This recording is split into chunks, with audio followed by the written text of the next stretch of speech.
Pernikahan pada pandangan pertama, Zachary dan Serenity. Bab 76. Putra bungsu Chelsea berada tepat di belakang Sonny, meratap dan menuntut. Saya ingin pesawat yang Sonny punya. Sambil memegang pesawat mainan itu di dadanya, Sonny dengan gugup kembali menatap sepupunya dan bergumam. Mama, Liberty menjemput putranya. Liberty, suruh Sonny memberikan pesawat itu kepada anakku. Kami adalah tamu Anda. Sonny seharusnya bersikap baik pada anakku. Chelsea menghampiri dan menyeka air mata putranya sebelum berdiri untuk mengambil pesawat mainan dari Sonny. Melihat Sonny menolak melepaskannya, Chelsea hendak merebut mainan itu dari tangan Sonny. Ketika dia melihat sekilas Serenity dan suaminya, tangan Zachary penuh dengan belanjaan. Dia segera menarik tangannya dan menyapa Serenity sambil tersenyum. Lama tidak bertemu Serenity. Apakah ini suamimu? Wah, dia pria yang tampan dan gagah bukan? Pria itu tidak hanya menarik, namun ia juga menampilkan dirinya dengan kehadiran dan keanggunannya. Dapat mengalahkan Hank. Meskipun berada dalam posisi manajerial, Chelsea iri pada Serenity. Lama tidak bertemu Chelsea. Ini suamiku Zachary. Chelsea bertukar salam dengan Zachary. Sama seperti biasanya, Zachary mengangguk tanpa mengucapkan sepatah kata pun. Zachary langsung tidak menyukai Chelsea. Setelah menyaksikan wanita itu merampas mainan Sonny untuk putranya. Sonny lebih muda dari sepupunya, dan yang terpenting, mainan itu miliknya. Mengapa Sonny harus menuruti permintaan sepupunya itu? Sebagai seorang pemimpin yang mengutamakan kepentingan rakyatnya, Zachary tidak akan berdiam diri dan membiarkan salah satu darinya diuntungkan. Zachary menyukai pria kecil itu dan tidak tega menempatkan Sonny pada posisi itu. Liberty meminta Serenity dan Zachary untuk masuk saat Chelsea menjemput putranya. Putranya pasti manja konyol karena masih meributkan mainan Sonny. Orang tua Hank tersenyum melihat Serenity dan suaminya datang membawa hadiah. Mereka tidak menyukai Serenity sebelumnya. Namun perasaan itu berubah sekarang setelah Serenity menikah dan pindah. Nyonya Brown mendengar bahwa suami Serenity memiliki rumah di Brinfield, bebas hutang dan menduduki posisi senior di sebuah perusahaan besar. Ini adalah alasan yang cukup bagus untuk memihak Serenity. Semua orang mengambil tempat duduk. Zachary meletakkan tas belanjaannya di atas meja kopi. Melihat mainan baru di antara barang-barang lainnya, Chelsea membuka tas belanjaan dan mengeluarkan satu set mainan baru untuk diberikan kepada putranya. Dia berkata, "Jangan menangis sayang. Ayo bermain dengan mainan baru. Kamu tidak suka mainan lama Sonny bukan?" Zachary mengatupkan rahangnya dan menatap Chelsea dengan dingin. Ketika itu ketegangan meningkat di dalam ruangan. Tuan Brown menyenggol istrinya, mengisyaratkan dia untuk menahan putri mereka agar tidak bertindak terlalu jauh. Suami Serenity membawakan mainan baru ini untuk Sonny. Chelsea hanya mempermalukan dirinya sendiri karena mengambil sesuatu tanpa izin. Merasa canggung, suami Chelsea, George Repton, segera bangkit untuk mengambil mainan baru dari putranya dan meletakkannya kembali di atas meja kopi. George menggendong putranya dan mendudukannya. "Jadilah anak yang baik sekarang kawan. Aku akan membelikanmu mainan baru nanti." Chelsea tidak bisa membaca ruangan untuk menyelamatkan nyawanya. Zachary berseru, "Biarkan dia bermain dengan mainan itu. Saya membeli banyak mainan baru untuk Sonny." Dia tidak akan melewatkan itu. Melihat tangan kotor anak Chelsea, Zachary menganggap mainan yang disentuhnya kotor dan ternoda. Oleh karena itu, anak itu dapat memiliki mainan itu sesuka hatinya. Dia memberi isyarat kepada Serenity untuk memberikan satu set mainan baru itu kepada anak Chelsea. Tidak ingin mempersulit Liberty seperti sebelumnya, Serenity mengambil mainan itu dan memberikannya kepada putra Chelsea. Kemudian, Serenity memperhatikan tangan kotor si kecil dan memahami alasan di balik kemurahan hati Zachary yang tiba-tiba. Bab 77. Karena Zachary sedikit germafobia, tangan kotor anak itu pada mainan baru tidak cocok dengannya. Itu sebabnya dia bermurah hati memberikan mainan baru itu. Kini setelah kedua anak muda itu bisa mengatasi rengekannya, getaran negatif di kalangan orang dewasa pun mereda. Meskipun Zachary tidak berkata apa-apa, keluarga Brown mendapat petunjuk dari mata dan ekspresinya untuk tidak pernah salah mengartikannya. Nyonya Brown sudah mendapat kesan kepada Serenity, tetapi suaminya juga lebih serius. Dia menyadari hubungan Liberty dengan Serenity dan juga perbuatan putranya. Jadi dia perlu memperingatkan putranya agar tidak bertindak berlebihan. Liberty mungkin mengambil peran yang tidak dibayar sebagai ibu rumah tangga. Tapi dia memberikan cucu pertama mereka kepada keluarga Brown. Dan itu bisa dianggap sebagai sesuatu. Hank segera kembali ke rumah. Setelah semua orang beristirahat sejenak di sofa, Liberty memanggil mereka ke meja makan. Saat makan malam sudah siap, Serenity mengikuti kakaknya ke dapur untuk mengeluarkan makanan. Saat berada di sana, Serenity memperhatikan beberapa hidangan makanan laut. Dia berbisik, "Kakak Zachary dan aku bisa menikmati makanan rumahanmu sehari-hari. Kamu tidak perlu memberi kami makanan laut. Kakak iparmu menyuruhku untuk membeli yang banyak." Anda tahu keluarga Chelsea menyukai makanan laut, tetapi mereka tidak akan memakannya di rumahnya karena harganya mahal. Ironisnya, mereka mengharapkan makanan laut yang lezat setiap kali mereka datang. Dan yang saya bicarakan adalah makanan laut yang mahal. Ibu mertua saya juga sama dalam hal daging sapi. Mengapa saya harus membayar makanan mereka? Saya tidak mengeluarkan makanan enak untuk makan siang mereka. Saya menyimpan semuanya di lemari es untuk makan malam ini. Aku ingin kamu dan Zachary menikmati makanan enak. Liberty hanya memasak sepanci pasta untuk mertuanya sore ini dan tidak menghiraukan penilaian buruk yang dia terima sebagai balasannya. Ini adalah makan malam yang menyenangkan bagi semua orang. Setelah makan malam, Zachary diam sebentar sebelum pergi. Sebagai istrinya, Serenity juga harus pergi bersamanya. Setelah pasangan itu pergi, Liberty mulai membersihkan piring keluarganya untuk dicuci di dapur. Dengan pemikiran untuk menyajikan makanan penutup untuk orang tua dan saudara perempuannya, Hank mampir ke lemari es untuk mengeluarkan semangka ketika dia melihat kekacauan di ruang makan. Dia meninggikan suaranya, "Liberty, kenapa kamu belum membereskan meja? Keluar dari sini dan bersihkan tempat ini." Alih-alih meninggalkan tugasnya, Liberty menjawab dari dapur, "Kamu bilang kita akan membagi dua. Belanjaan hari ini menggantikan uang yang saya gunakan untuk membeli pakaian. Tetapi kita harus melakukan bagian kita di rumah ini agar adil. Saya sudah membersihkan piring Serenity dan suaminya, serta piring saya. Sisanya adalah milik Anda dan keluarga Anda. Saya tidak peduli apakah Anda mau melakukannya. Tetapi Anda harus menggunakan piring yang sama besok jika Anda tidak membersihkannya." Keluarga Brown mengalihkan pandangan mereka ke arah Hank. Nyonya Brown dan Chelsea telah menyarankan kepada Hank untuk bagi 50-50 dengan Liberty. Karena Liberty sudah memeras Hank hingga kering. Para wanita di keluarga Brown merasakan tekanan di dompetnya Hank demi dirinya. Kini setelah pasangan itu mulai mengirit dalam keuangan, mereka berharap Liberty melakukan hal yang sama dalam urusan rumah tangga. Melihat semangka, Hank mengambil pisau buah dan menyerbu ke dapur. Tetapi ibunya menahannya. Bab 78.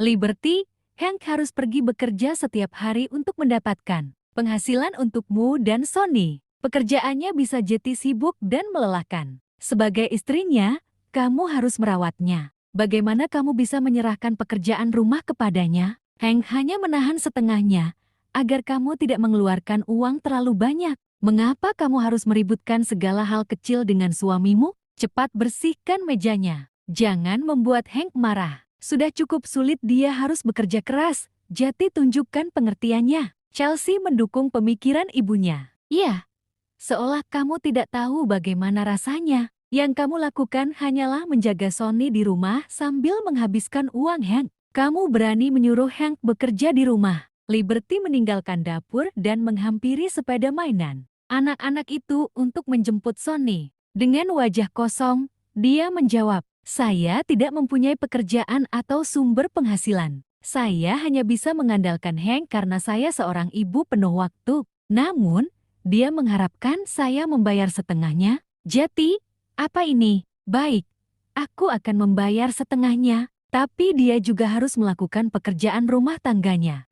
Kami akan membagi dua dalam segala hal." Bukankah kamu bilang aku merasa mudah di rumah dan aku tidak melakukan apapun? Ya, keinginanmu terkabul. Aku tidak akan melakukan apapun. Agar Hank tahu bahwa rumah itu tidak bersih sendiri. Pakaian dan kaus kaki kotornya tidak dapat dicuci dan dilipat dengan sendirinya. Liberty menggendong putranya dan mengambil hadiah dari adik iparnya sebelum langsung menuju ke kamar tidur. Dia membanting pintu di belakangnya. Dia menjadi gila dan marah. Hank memukulkan pisau buah ke meja kopi dan menyingsingkan lengan bajunya dengan maksud untuk masuk ke kamar tidur dan menunjukkan kepada Liberty siapa bosnya. Jangan, Nyonya Brown menarik putranya kembali. Apa yang sedang kamu coba lakukan? Sonny ada di dalam. Jangan menakuti Sonny. Tunggu sampai Sonny tertidur sebelum kamu memberinya pelajaran. Selain itu, jangan pukul dia di tempat yang terlihat. Serenity akan mengejarmu jika dia melihat memarnya. Kita harus mengawasi suaminya. Hank mengetahui bahwa Zachary bekerja di sebuah perusahaan besar. Namun Serenity tidak pernah menyebutkan nama perusahaan tersebut. Meskipun Hank berusaha berteman dengan Zachary, Zachary selalu menjaga jarak darinya. Hank juga seorang manajer di perusahaannya. Jati sikap Zachary membuatnya tidak bisa bersikap baik. Mengikuti kata-kata ibunya, Hank mulai berpikir Zachary meremehkannya. Sambil membalikkan badannya, dia berkata, apapun yang terjadi antara aku dan istriku bukanlah urusan mereka. Apakah Serenity akan memukulku? Ya, merekalah yang seharusnya diawasi oleh kita. Chelsea menambahkan bahan bakar ke dalam api. Hank, ibu benar. Jangan menakuti Sonny jika kamu ingin memberi pelajaran pada Liberty. Kamu selama ini bersikap baik pada Liberty, tapi sepertinya itu tidak cukup baginya. Aku tidak percaya dia mengharapkanmu melakukan pekerjaan rumah. Saya selalu menggosok kaki suami saya ketika dia pulang kerja. Sementara laki-laki berusaha mencapai karir mereka dan membawa pulang keuntungan, perempuan harus menjalankan rumah tangga dengan lancar. Dia bukan istri yang baik, yang memaksa suaminya melakukan pekerjaannya. Dilihat dari perkataannya tampak seperti Chelsea menenangkan adiknya. Tapi dia hanya memperburuk situasi. Chelsea berharap Hank akan menghajar Liberty saat ini. Karena putranya masih kecil dan ibunya menolak melepaskannya. Hank harus berhenti memikirkan untuk menunjukkan otoritasnya kepada istrinya untuk saat ini. Dia akan mendapat hukumannya saat Sonny tidur. Yang dia lakukan hanyalah makan dan tidur sepanjang hari. Babi itu berani memberiku sikap. Dia mengharapkan aku yang mencuci piringnya. Hah! Hank mengambil pisau buah dan mengiris semangka. Nyonya Brown memanggil putrinya untuk membereskan barang-barang bekas makan malam. Ibu dan putrinya kembali ke sofa beberapa saat kemudian dan mengambil tempat duduk. Chelsea mengambil sepotong semangka untuk dimakan dan berkata kepada adiknya, Hank, keponakanmu mau masuk SMP. Saya berpikir untuk memasukkan mereka ke salah satu sekolah di sini. Bisakah mereka tinggal bersamamu? Jika saya memindahkan mereka ke sekolah dasar di sini selama 1 atau 2 tahun, akan lebih mudah untuk mendaftarkan mereka ke SMP di sini setelah itu. Bab 79. Chelsea menambahkan, tempatmu tidak terlalu jauh dari sekolah. Saya yakin itu ada di daerah terjangkau. Liberty bisa mengasuh kedua anak saya, memasak, dan bersih-bersih untuk mereka. Biaya asrama, Hank memotongnya. Chelsea menjawab, mereka adalah keponakanmu. Lupakan biaya asrama. Saya akan memindahkan anak-anak ke sekolah di sini. Liberty akan melakukan penjemputan dan pengantaran. Lagi pula sepertinya dia tidak punya urusan lain. Melihat Hank tidak segan-segan mengiyakan, Chelsea dan suaminya sangat gembira. Nyonya Brown menunjukkan sesuatu kepada putranya. Hank, kamu harus mendiskusikan ini dengan Liberty. Dia bagian dari keluarga ini juga. Dia kemudian mengalihkan perhatiannya pada putrinya. Saya dengar anak-anak tidak otomatis mendapat penempatan di SMP di sini. Orang tua harus tinggal atau memiliki properti di daerah tersebut untuk dapat masuk ke sekolah setempat. Chelsea, kamu tidak tinggal di pedesaan, tapi di pinggiran kota. Sekolah-sekolah di sana tidak terlalu buruk. Kamu dan saudara-saudaramu belajar di sana dan masuk perguruan tinggi dengan baik. Nyonya Brown yakin lokasi tidak menjadi masalah selama anak-anak melakukan ujian dalam belajar. Oh, ini mengingatkanku. Hank, bagaimana kalau aku menamaimu sebagai orang tua dari anak-anakku? Atau kamu bisa memindahkan akta kepemilikannya ke namaku? Setelah anak-anak lulus, saya akan mengembalikan buku perwalian atau kepemilikan rumah kepada Anda. Tuan Repton menggendong putranya sambil mengambil semangka. Dia tidak berkomentar mengenai masalah ini. Hank dengan cepat menandatanganinya tanpa berpikir dua kali. Namun demikian, dia berkata, "Saya akan memberitahu Liberty nanti. Aku yang mengambil keputusan dalam keluarga ini, tapi ibu benar. Dia bagian dari keluarga ini. Selain itu, dia harus menyekolahkan anak-anak dan mengantar jemput dari sekolah, serta memasak untuk anak-anak. Saya perlu meminta pendapatnya mengenai hal ini. Aku akan meneleponmu setelah kita mengambil keputusan. Chelsea, jangan khawatir. Saya ingin keponakan saya masuk ke sekolah terbaik. Sebagai cinta antar saudara, Hank sangat percaya pada kakaknya dan bersedia membantu semaksimal mungkin. Selain itu, keponakan-keponakannya bukanlah orang luar, mereka adalah keluarga.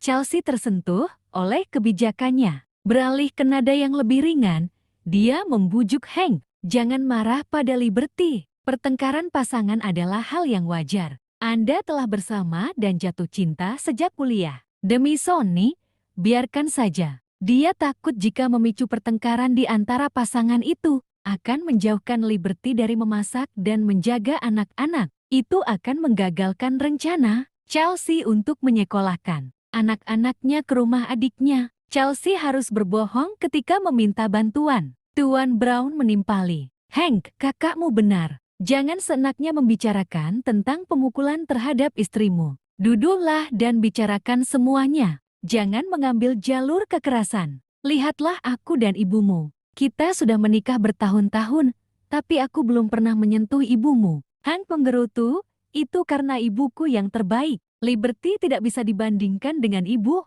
Dia semakin buruk dari hari ke hari. Dia tidak memberikan kontribusi apapun kepada keluarga. Dan berpikir dia membantu saya karena dia merawat seorang anak. Saya hanya menyarankan untuk menghemat uang, karena dia membelanjakan uang seolah-olah uang itu tumbuh di pohon. Dalam satu hari, dia bisa menghabiskan setengah dari $3.000 yang saya berikan padanya untuk pengeluaran bulanan. Ibu dan Chelsea mengusulkan ide itu kepadaku. Jika saya tidak melakukan itu, Liberty tidak akan menemukan cara untuk mendapatkan uang atau memahami perjuangannya. Merupakan tantangan untuk menafkahi keluarga. Namun, inilah dia, membagi tugas rumah denganku. Ya, dia punya hal lain yang tidak bisa diduga. Dia menghabiskan lebih dari 1.000 dalam sehari, itu berlebihan. Anda memiliki kebutuhan dan masa depan anak untuk dipikirkan. Dia bisa saja lebih perhatian, karena dia mengandalkan Anda tanpa penghasilan. Membagi dua sepertinya ide yang bagus. Saya tidak mengatakan Anda tidak boleh melakukan itu padanya. Tuan Brown segera memihak putranya. Masa-masa sulit memerlukan tindakan yang mendesak. Dia bisa mengambil pekerjaan paruh waktu sambil merawat anak. Tapi jangan terus-menerus berbicara tentang memberinya pelajaran. Pernikahan itu selamanya. Pernikahan belum lama berlalu, dan kalian sudah saling membunuh. Bagaimana Anda bisa bertahan seumur hidup? Hank mengatupkan bibirnya dan berkata, "Baiklah ayah." Bab 80. Keluarga berkumpul dan menikmati semangka di depan TV. Segera, keluarga Brown kembali ke kamar mereka untuk bermalam. Keluarga Brown berencana akan tinggal selama beberapa hari. Sekarang setelah Serenity pindah, ada ruang tambahan untuk seluruh keluarga Brown untuk tinggal. Namun, tanpa Serenity yang membantu mengurus rumah. Sementara Liberty mengurus anak, bahan makanan, dan memasak. Rumah tersebut tidak tampak sebersih sebelumnya. Sebelum tidur, Chelsea diam-diam menarik Hank ke sudut dan berkata, "Serenity dan suaminya membawa banyak barang malam ini." Liberty sangat marah sehingga dia baru saja membawa tas itu ke kamarnya. "Saya melihat ke dalam tas. Ada beberapa hal bagus. Saya melihat rokok dan alkohol. Berikan beberapa kepada saudara iparmu." Liberty tidak merokok atau minum. Lagi pula kamu juga tidak membutuhkan barang itu. Kakak iparmu tidak sanggup untuk mendapatkan marak rokok yang bagus. "Ah, ayah belum mencoba alkohol itu. Berikan juga pada ayah." Hank tertawa terbahak-bahak. Ambil saja apa yang kamu suka, Chelsea. Mandikan anak Anda dan tidurlah. Aku tidak akan bekerja lembur besok. Jadi aku akan mengajak kalian semua jalan-jalan. Baiklah, Chelsea. Dengan gembira pergi ke kamarnya. Sonny sudah tertidur ketika Hank memasuki kamar tidurnya. Saat dia keluar dari kamar mandi, Liberty memberikan bahu dingin pada Hank dan duduk di sisi tempat tidurnya untuk tidur malam itu. Ada sesuatu yang perlu aku diskusikan denganmu, Liberty. Menggambarkan perbandingan dengan lingkar pinggang Jessica. Hank menatap sosok Liberty yang berdaging dengan jijik. Hank mendekat dan duduk di samping tempat tidur. Dia membelai wajah putranya dengan mata lembut. Terlepas dari segalanya, Hank menyayangi putranya. Apa yang kamu inginkan? Nada suara Liberty datar. Kakakku ingin menyekolahkan kedua anak sulungnya di sini. Mereka akan tinggal di tempat kita. Anda akan membantu memasak, menjemput, dan mengantar. Lagi pula, Anda harus memasak setiap hari. Jadi biaya tambahan apa yang harus dibeli untuk makan? Aku akan menambahkan $1.000 ketunjangan bulananmu. Anak-anak tidak akan mengeluarkan banyak biaya. Jadi $1.000 sudah lebih dari cukup. Kita berada di daerah pusat kota untuk Wilsponwood High. Kita bisa mengambil perwalian anak-anak, Chelsea, atau membalikan akta kepemilikan rumah atas nama kakak saya. Setelah anak-anaknya lulus, rumah itu kembali ke nama saya. Yang sedang kita bicarakan adalah kakakku. Kita bisa mempercayainya. Tidak ada kekhawatiran dia akan memiliki rumah itu selamanya. Liberty telah memendam kebenciannya sepanjang malam. Dia siap untuk melupakan masalahnya dan menyelamatkan dirinya dari pertengkaran lagi dengan suaminya. Namun kata-kata Hank memunculkan sisi terburuk dalam dirinya. Terima kasih telah menonton. Jangan lupa like, komen, dan subscribe.